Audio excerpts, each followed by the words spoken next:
inshallah sot do flasim për 3 vepra ose 3 puna se njeriu i bën.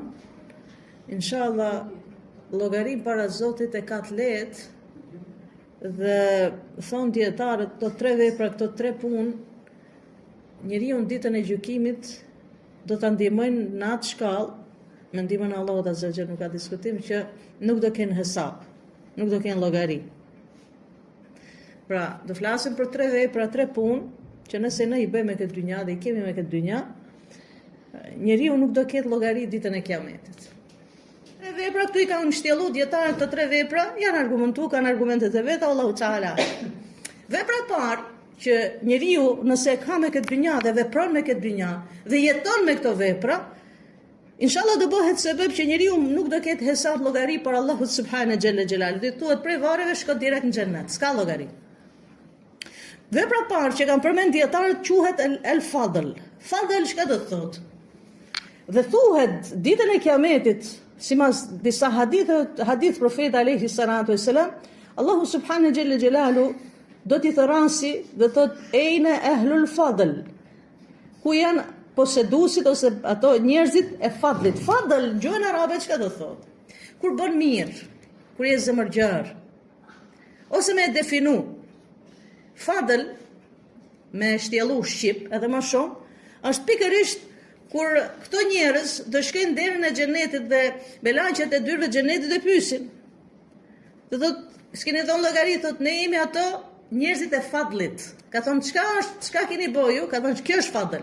Domethënë, kur na është bë padrejtësi, kemi duru. Kur na kanë shajt, nuk kemi shajt, se kemi kthyr me të njëjtën. Domethënë, kur na bë padrejtësi, kemi duru. Kur na kanë shajt, s'kemi shajt. Dhe kur na kanë bë keq, kemi fal. Çdo njeri bën këtë ajo. A mund ta bëj çdo njeri këtë veprim? Nuk mundet. A është e pamundur? Jo, s'është e pamundur. Pra, vepra e parë që çon direkt në dyrë xhenetit është el fadl. Fadl kjo është kur njeriu është zemërgjar, kur i bën do i sprova se diçka, kur i bën diçka në izolluar në padrejtësi, kanë bë durim, sabër, kanë bë durim. Dhe e dyta, kur i kanë shajt, nuk kanë shajt. Dhe kur i kanë bë keq, nëse dikush i ka bë keq, i ka fal. Këto janë ato njerëzit që janë shumë zemërgjar edhe shumë, çka? Janë shumë falës, po, ama dhe zemërgjar nga aspekti që nuk majnë urrëtitje ndaj dikujt. Dhe kërkojnë shpërblimin të Allahu subhanahu xhalla xhelalu dhe çdo gjë e kanë lënë dorë të Zotit. Kjo është vepra e parë pra që të çon inshallah me lejen e Allahut subhanahu xhalla xhelalu dyrët e xhennetit pa hesab, pa llogari. Pra e para fadl, që do të thotë edhe herë ta përsëris, që do të thotë kur dikush bën padrejtësi, ti ke duru. Dhe kur dikush të shan, ti nuk e shan, dhe dikush të bën keq, nuk ja ke kthy me të keq. Pra këto njerëz, unë i shikoj të atill që janë shumë mbështet të Allahu subhanahu xhalla xhelalu. Pse? Sepse çdo gjë e lejnë dorë të Allahut azza wa xal. Aq të lidh janë me Allahun azza wa xal, sa kur dikush i bën zullum, kur dikush i bën padrejtësi, kur dikush e shan, kur dikush e ofendon, nuk sillet me të njëjtën mënyrë. Por çdo gjë ja lën Allahut subhanahu xhalla xhelalu dhe kërkon për Allahut azza wa xal ndihmë dhe kërkon për Allahut subhanahu xhalla xhelalu shpërblim. Kjo ishte e para. E dyta që është përmend është durimin përgjithësi si durim. Njeriu kur është sabërli, durimtar. Domethënë, çka i bën me këtë dynja, njihet për durimin që ka, për sabrin që ka. Është i durueshëm. Është i durueshëm vdekje, është i durueshëm smundje, është i durueshëm fukarallëk, është i durueshëm, domethënë duron. Po kjo mos ta keq kuptoj dikush, nuk do të thotë me duru, je smund, ta durosh smundjen dhe mos kërkosh ilaçin. Këtu mos më keq kuptoni ka ky aspekt. Po e duron atë çka të ka ra. Allahu subhanahu xhalla xhelalu thot në ajet kuranor, inma yuwaffa Allahu sabiruna ajrahum bighayri hisab. Allah azza wa jalla përmend sabrin Kurani Kerim ku thot Allahu subhanahu xhalla xhelalu do t'i shpërblej durimtarët pa hesab. Dhe një prej shpërblimeve që e përmendin dietarët është pikërisht kjo që nuk do kenë llogari hesab të Allahu azza wa xal ditën e Kiametit, por i madhi Zot do thotë shkoni direkt në xhennet. Pra gjithë ato njerëz që kalojnë sprova të ndryshme me këtë dynja, që sprovohen me lloj sprovash, kjo është myshde, është përgëzim. Me njeriu do ta kujtoj këtë që unë bëj sabrin për hir të Allahut. Wasbir wa ma sabruka, thot Allah azza wa xal, bëj durim se sabri jot është për hir të Allahut subhanahu xhalla xhelalu.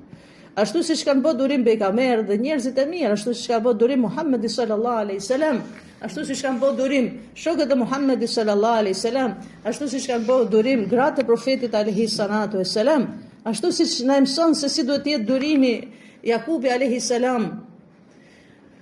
Fa sabrun jamil wallahu musta'an. Do të thonë ka thënë Jakubi alayhi salam do bëj durimin e bukur. Pra, gjithë ato njerëz të cilët janë durimtarë dhe kërkojnë prej Zotit durimin, sepse Zoti Allah azza wa jalla ta hedh sabrin, ta hedh durimin. Nëse njeri do don me qenë për atyre njerëzve durimtar, duhet i kërkojë Allahut subhanahu xhalla xhelalu t'ia zbresit ta bëj për atyre njerëzve që janë durimtar. Pra, gjithë ato që kalojnë sprova nga më të ndryshme, duhet ta kujtojnë këtë që inshallah bëj sabër për hir të Allahut azza wa xal dhe ta kem shpërblimin të i madhi Zot. Diçka duhet ta di se cila prej nesh. Që kjo dynja është e shkurt. Po sa do që të zgjasi sprova, sa do që të zgjasi smundja, sa do që të zgjasi fukarallëku, sa do se zgjasin problemet nga më të ndryshmet, kjo dynja është e shkurt. Kjo dynja është e shkurt, kalon bashkë me vdekjen kalojnë edhe këto sprova me lejen e Allahut azza wa jall. A kush ngelet, inshallah ngelet ai shpërblimi. Dhe herë ta përsëris që dikush mos keq kuptoj që duhet bësh sabër, duhet bësh durim kur të bën diçka dhe mos ti marrësh sebepet që ta kalosh atë vështirësi që ti ke. Prandaj mora shembull, nëse të bën smundja, kjo nuk do të thotë bësh durim edhe mos shkosh te doktori, jo, do të kërkosh ilaçin, po ti duhet ta durosh. Ti je dakord me atë që të ka ra. Nëse dikan Allahu subhanahu xhalla xhelalu e ka sprovu me vdekjen e fëmisë, duhet bëj durim, duhet bëj sabër. Pse? Sepse diçka ti nuk mund ta kthesh me atë fëmijë me këtë dynjë. Aq ka shkruajt Zoti i Madh xhella xhelalu jetën, aq jetë ka pas. Mirë, por nëse don shpërblimin e Allahut subhanahu xhella xhelalu, bëj durim. Nëse don takimin ton me atë fëmijë ditën e Kiametit, bëj durim. Pse? Sepse inshallah Allahu azza wa jall ka më të shpërblyj pra durimin që ti ke. Prandaj profeti alayhi salatu wasalam i ka përgëzuar gjithë ato prindër të cilët e kanë humb fëmijën e vet dhe kanë bërë durim. Kush kanë bërë durim? Gjithë ato prindër që kanë humb fëmijët e vet dhe kanë bërë durim, profeti alayhi salatu wasalam na tregon në një hadith, në një thënie, kur Allahu subhanahu xhalla xhelalu i urdhnon me laçet e vdekjes t'ia marrë shpirtin fulanit ose fulanës. Fëmijës fulanit ose fëmijës fulanës, dhe Allah azza wa jall thot dhe Zoti e din më së miri. Thot çka tha robi im kur ja morët frytin e zemrës ose loçkën e zemrës, çka tha? Dhe Zoti e din shumë mirë se çka ka thënë, se çka mendon dhe çka logjikon, këtë din Allah azza wa jall. Më na tregon ne. Ka thënë ja Rab, bëni sabër, bëri durim. Atëherë Allahu subhanahu xhalla xhelalu çka do i thot? Ndërtoja një shtëpi robit tim në xhennet. Kjo shtëpi për kë është? Që quhet Beitul Hamd, shtëpia e falënderimit. Kjo shtëpi është për gjithë ato durimtar, sabërli, të cilët është një shtëpi pranë xhennet, që quhet shtëpia e falënderimit, është për gjithë ato prindër të cilët kanë humbur fëmijët dhe kanë bërë durim me këtë dynjë. Allahu subhanahu xhalla xhelalu ka më i shpërblyj me xhennetin e vet dhe do kenë shtëpi që quhet shtëpia e falënderimit. Pra puna e dytë, vepra e dytë që e çon njeriu në xhennet pa llogari, pa hesab, është pikërisht sabri. E treta që përmendin dietarët kush është, thon el-ikhwa çka do të thotë vllazëria. Kur përmendin vllazëri për të dy gjinit, mashkullore dhe femërore. Vllaznia, çka do të thotë vllaznia? Kur janë të vllaznuar me njëri tjetrin. Kur themi ne vllazni, jo vetëm ka motër në Islam, jo vetëm kjo. Motër edhe motra e gjakut, edhe vllai i gjakut. Mos ta definojmë vetëm vllazni, vetëm këto që duhen për hir të Zotit, nuk ka diskutim kjo. Mirë, për ato të gjakut vet. Vllaznia për hir të Allahut subhanahu xhalla xhelal. Është një fakt shumë interesant. Profeti alayhi salatu wassalam kur ka shkuar në Medinë, prej punëve, veprave dhe se si e ka menaxhuar profeti alayhi salatu wassalam shtetin islam, sepse po të themin Medina janë hudh themelet e shtetit islam. Prej punëve që ka bë profeti alayhis salam, çka ka bë? Një prej shumë punëve që ka bë në Medinë. Sallallahu alaihi wasallam. Kush është? Një prej punëve që ka bë, prej shumë punëve, ka vu kushtetutën, ka vu rregullat midis muslimanëve dhe jehudive, se ka pas jehudinë atko. Ja ka dhënë drejtat jehudive. Një prej punëve që ka bë profeti alayhis salam ka qenë vllazërimi, ka vllazëru muhaxhirët me ansarët. Muhaxhirët kush janë? Ato që e lanë Mekken dhe kanë bëj hijret, shpërngulje prej Mekke shkuan në Medinë. Vetëm për fjalën la ilaha illallah Muhammed Rasulullah në Mekke i lanë gjithçka, lanë pasurinë, lanë shtëpinë, lanë gjithçka, sepse ti nuk mund të udhëtosh me shtëpinë krah në shpinën tënde deri në Medinë, i lanë gjithçka. Për hir të Allahut Azza wa Jall, vetëm për fjalën la ilaha illallah Muhammed Rasulullah. Dhe profeti alayhi salatu wassalam i ka vëllazëru muhaxhirët, pra të cilët kanë ardhur prej Mekë, me ansarët. Ansarët kush kanë qenë? Vendalit e Medinës. I ka vëllazëru profeti alayhi salatu wassalam. Pse i ka vëllazëru profeti alayhi salatu wassalam? Mendojmë ne kemi logjikuar ndonjëherë. Pse ka vepruar profeti alayhi salatu wassalam kështu? Pse profeti alayhi salatu wassalam ka thënë vëllazëroni muhaxhir me ansar? Dhe vëllazëri do të thotë jo vetëm me gojë, jo musliman vetëm me emër, jo vëllazëri vetëm me emër, po me plot kuptimin e fjalës, sepse sot ne mund të kemi vëllazëri vetëm me emër, musliman vetëm me emër. Kur vjen çështja dhe kur vjen puna që nëse një motër kërkon ndihmë, ne i gjejmë 500 arsye por mos me ndihmu.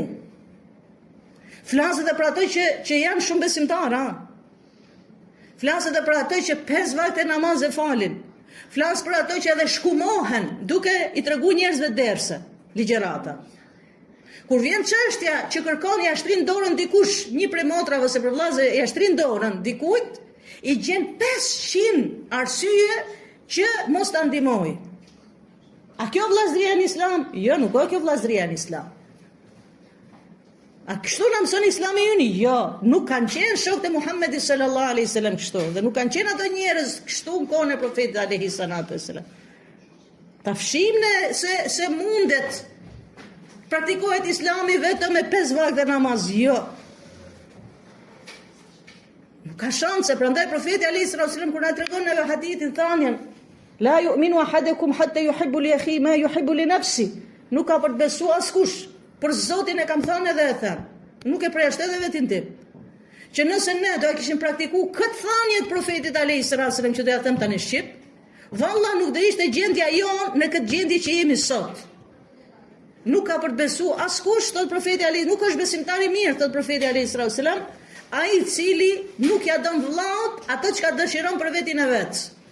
Qoft vllai i gjaku yt, qoft motra e gjaku jot, qoft vlla në Islam, qoft motër në Islam. Nëse ne nuk ja thotë qartë është hadithi, i saktë është hadithi, nuk e për të besu, nuk jeni besimtar të mirë. Nëse ne dëshirojmë vetëm për veti dëshirojmë. Duam të t'i shkelim tjerët.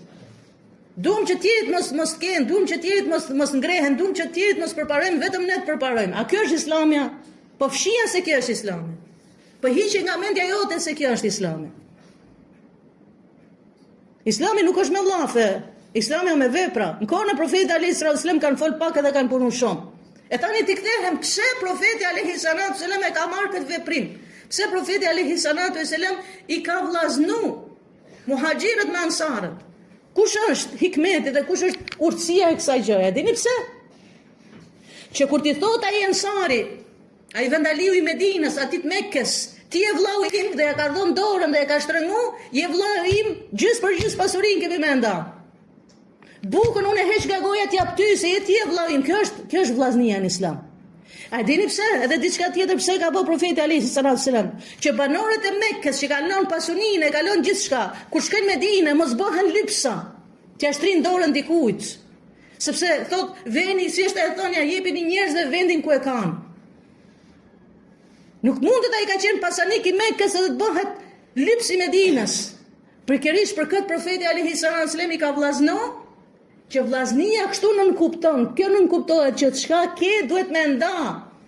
Jo me marrë atë që ka. Po sot janë duke bërë copa. Cop e ka qitë janë duke u bërë. Pse? Ky ja merr, nuk kanë gi. Vllaja merr pasurinë motrës, vllaja merr pasurinë vllajt. Ata bëhen copa, shkojnë për gjykata në për çështje pasurisë. Ku është vllaznia? Ku është ai mëshira? Ku është ai gjaki që lidh? Ku është ai Islami që na lidh? Pra, një prej punëve tjera e treta që e përmendin dietarët, kush është? Kur ke vllaznin Islam, el-ikhwa. Innamal mu'minuna ikhwa. Thot Allah azza wa jall në ajetin kuranor çka thot? Vërtet besimtarët janë, çka janë? Vlezër. Vlezër, për jo me fjalë. Vlezër me vepra duhet jemi. Ashtu siç kanë vepruar kohën e profetit alayhis salam kur ai vendasi i Medinës ja ka dhënë dorën dhe e ka përqafuar atë të Mekkës, edhe e ka ditë që s'ka kur asnjë gjë s'ka marrë me vete, e ka ndarë shtëpinë për gjys. E ka ndarë bukën për gjys. Se tani e vllai jam. Kështu të kuptohet vllai. Kur e shef që është keq, duhet bukën me nda për gjys. Kur e shikon që është në zor, duhet ta ndihmoj. Kjo është vllaznia. Pra një prej e treta punë që siç e përmendim më shpikërisht, vllaznia, kur njeriu e ka vllaznin dhe mendon për vllain, atë që mendon për vetin e vet, thon dietarët Allahu e din më së miri, do jetë për atyre grupeve njerëzve që të futen në xhennet pa llogari me lejen e Allahut subhanahu xhelalu. Wallahu ta'ala alam wa subhanallahu wa bihamdika ashhadu an la ilaha illa anta astaghfiruka